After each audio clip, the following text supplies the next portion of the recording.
chung nung Lucifer en poi nghe mo i khoi ta le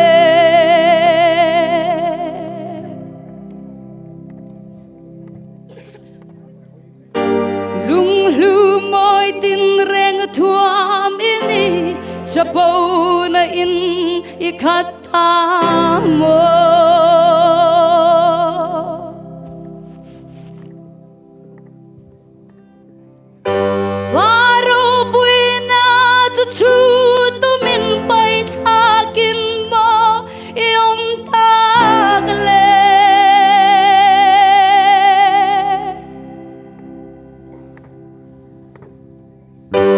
siam tuna an puya siam adam eng poi nghe mo i khoi ta le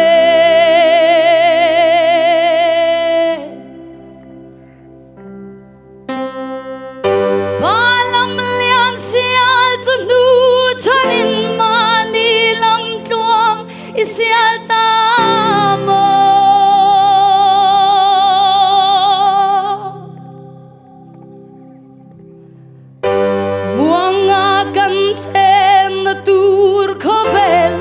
che donga i chanti le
chung